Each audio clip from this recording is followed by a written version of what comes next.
My father-in-law refused to let me sit at the head of the table during a holiday I paid for.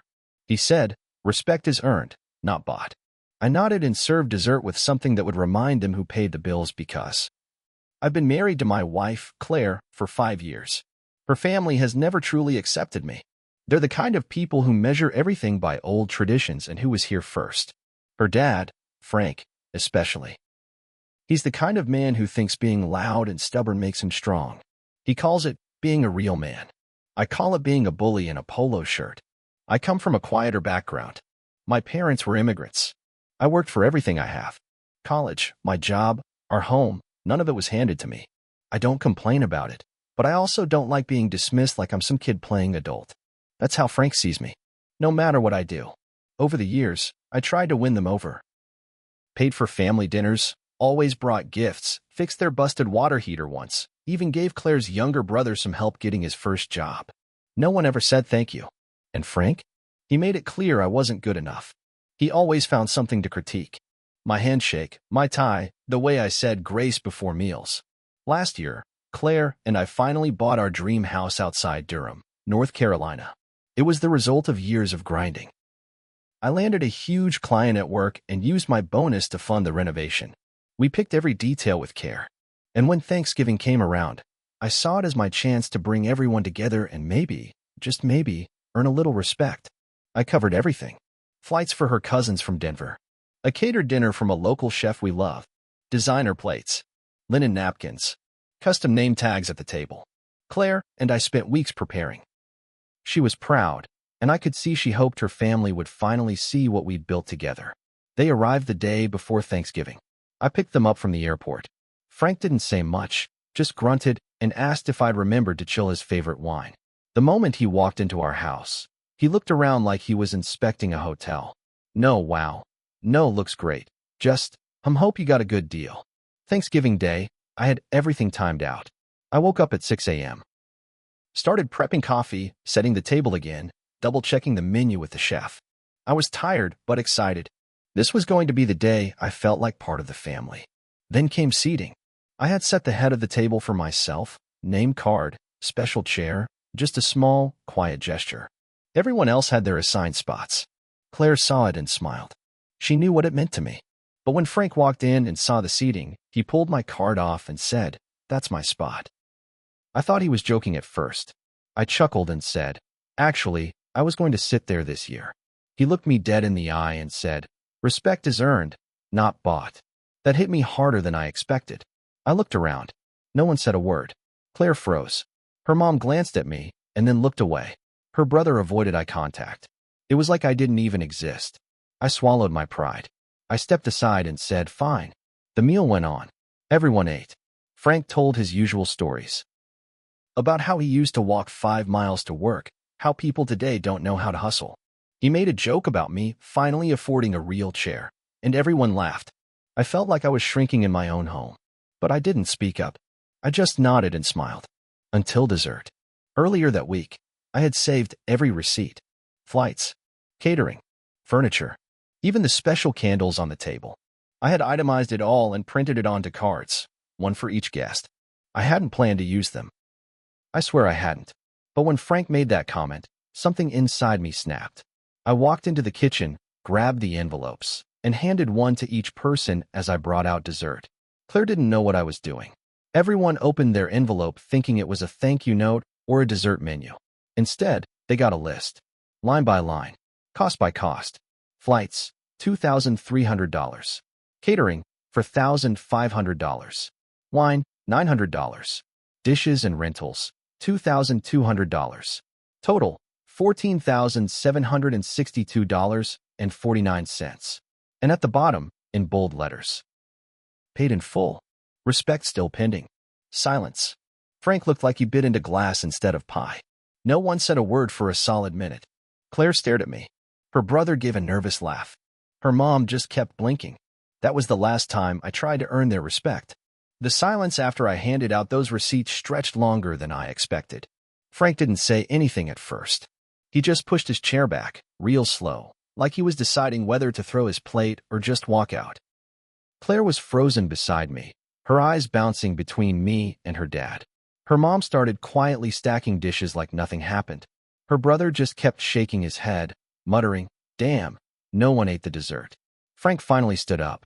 "Is this supposed to make you a man?" he said. "You think waving receipts around makes you someone worth respecting?" I didn't say a word. I just stood there, calm. I had said what I needed to say without opening my mouth. That envelope spoke for me. He didn't take that well. He called me weak. Said I was trying to buy his daughter's love, and now I was trying to buy the family too. "You can't fix what you are with a wallet," he said. "You'll never be one of us." I turned to Claire. I expected something, anything. But she just looked at me with this blank, scared face. And then she whispered, "Maybe you went too far." That cut deeper than Frank ever could. After everyone left that night, the house felt colder than I'd ever felt it. Claire didn't speak to me until the next morning. She said I embarrassed her, that I humiliated her father. I said he humiliated me. In my own home. She didn't disagree, but she didn't defend me either. Over the next few weeks, things between us got tense. She started going to her mom's more. Said she needed space to think.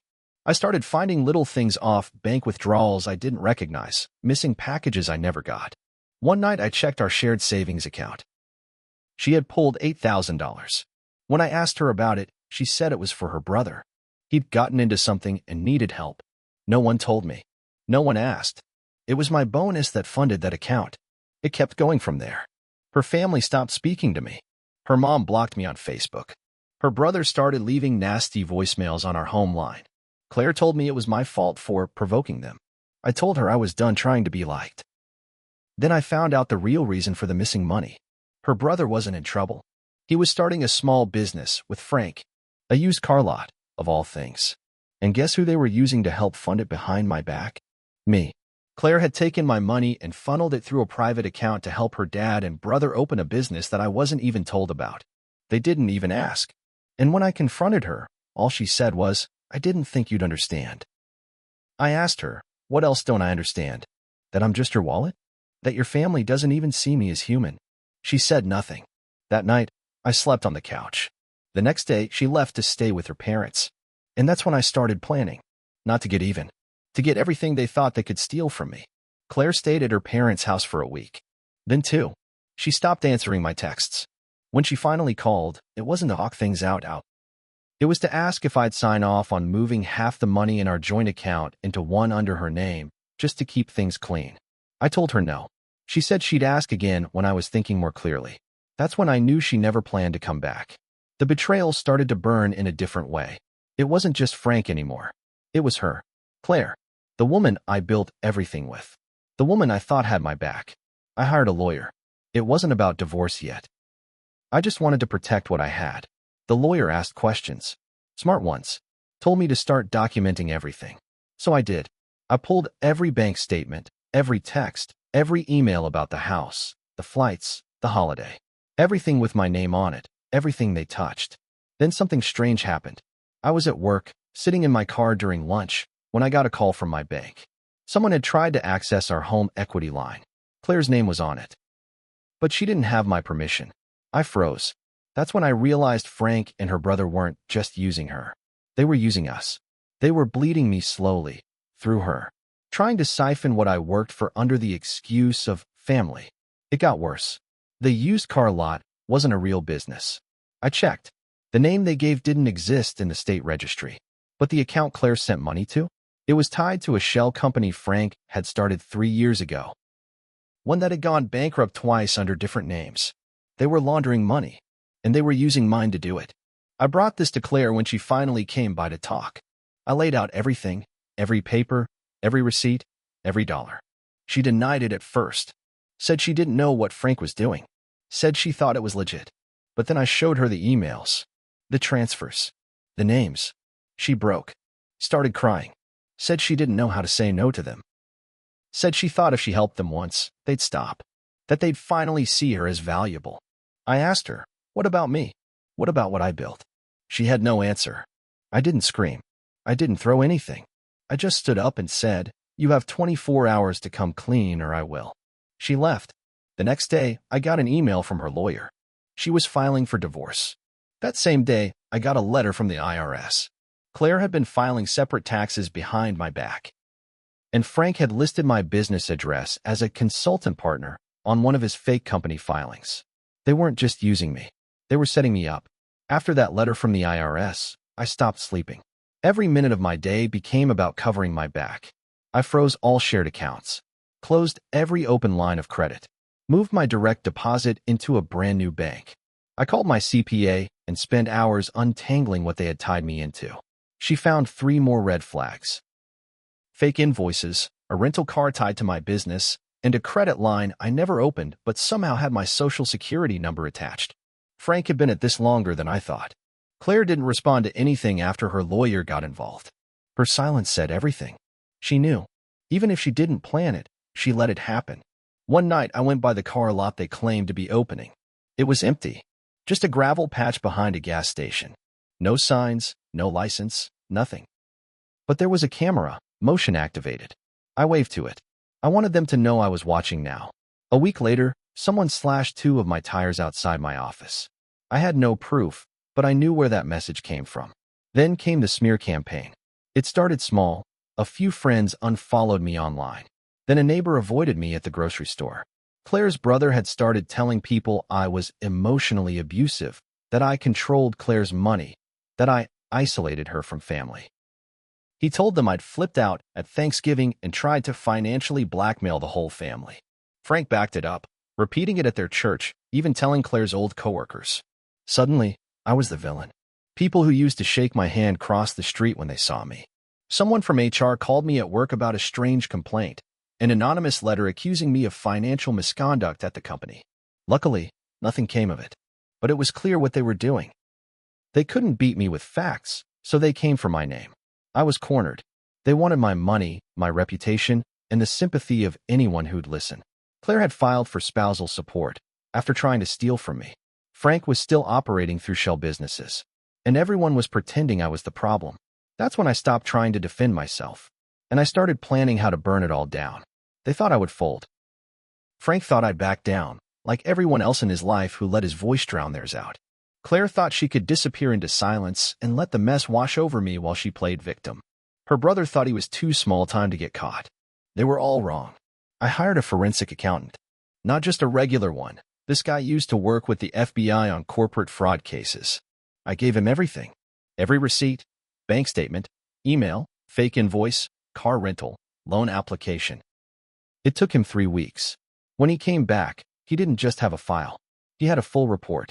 It showed how Claire had transferred over $28,000 in total to Frank's shell companies, money drawn from our joint savings account. It showed how Frank had used my name and my LLC's address on at least 2 fraudulent credit applications. It showed how her brother had opened a line of business credit under a DBA name nearly identical to mine, likely to confuse lenders. It was a coordinated setup. I brought it all to my lawyer. We filed a countersuit in the divorce, fraud, theft, and identity misuse. My lawyer issued subpoenas to the banks and businesses they used. We didn't go quietly. We went surgical, and then I made my move public. I filed a police report and handed over the forensic report. The detective in charge had seen Frank's name before.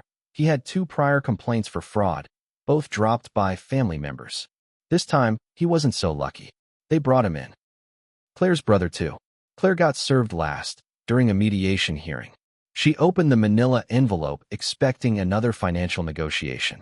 What she got was a criminal complaint naming her as a complicit party in the misuse of marital assets and aiding in wire fraud. She broke down crying right there in front of the mediator. It didn't stop there. I made sure the IRS got copies of everything. The shell companies, the fake business deductions, the unreported cash transfers. Frank owed back taxes from 4 years ago. The fines alone could ruin a man like him. And when they froze his accounts pending investigation, I smiled. The best part? I didn't do it out of spite. I did it by the book. Clean, quiet, precise.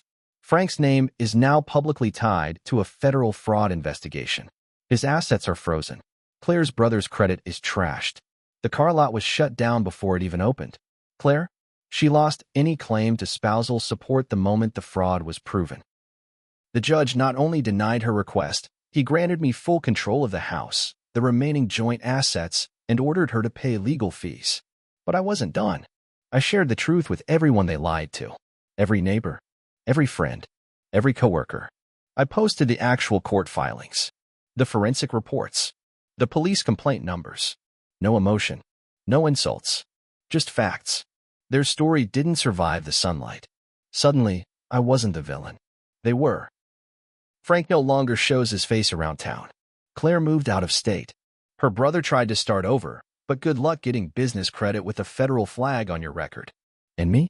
I'm still in that house. Still working. Still standing. But the head of the table? It's mine now. And no one questions it. Not anymore.